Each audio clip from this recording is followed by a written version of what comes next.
What is equity theory?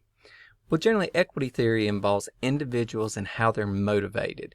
Individuals tend to be motivated when they're treated fairly based upon the effort or amount of work that they put into a given situation or scenario.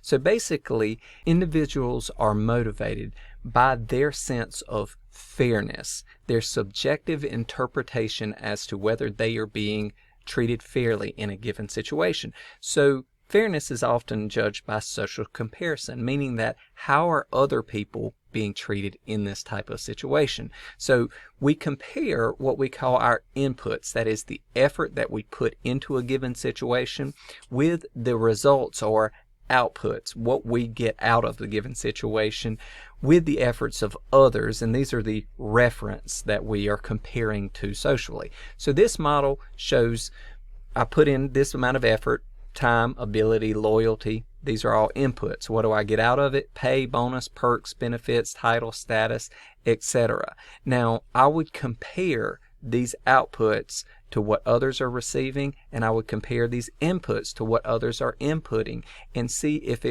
they match up, if the ratio is accurate. So I may put in way less effort and I get way less output out of it, or I may put in a great deal more effort and get a great deal more output. But the ratio has to be equal for us to believe it's fair or equitable. So what are some of the reactions to when perceived inequity is in place? Well, first, you may witness the distortion of perceptions. That is, people try to look at the situation differently and say that there isn't an inequity here. There's something else at play.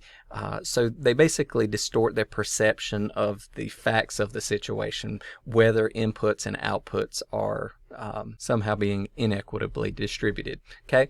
Sometimes individuals increase their inputs. That is, they work harder to counteract what they're seeing as a disparity in the output. That is, they acquire new skills, they put in more time and effort, increase level of dedication, that type of thing.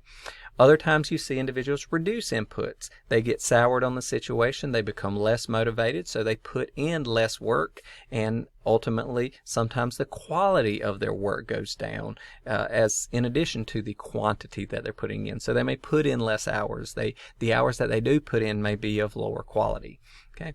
Individuals might seek to increase output, and this is generally where you negotiate for greater outputs. When you don't specifically have control over the outputs, you take the steps necessary to achieve more, and in an organization, this generally means negotiating for a higher level of output. You may change your reference. That is, you start comparing different people. You look for other points of social comparison to identify whether you're being treated equitably or no. You may look at some individuals as simply outliers from the norm. So again, you change who you compare yourself to.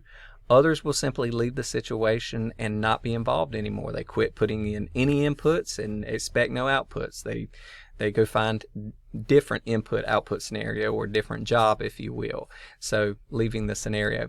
And then lastly, some people seek formal remedy through procedural mechanisms. This may be complaining through the organization. It may be seeking legal action in a court of law. It may be pursuing any sort of administrative or other type of remedy that might exist out there in the context or scenario. So these are all very common approaches to our subjective perception of a lack of fairness in a given scenario. So this is the crux of equity theory. We measure our inputs, compare to our outputs, and then we compare that ratio to the inputs and outputs of others to determine whether the situation or scenario is fair or equitable.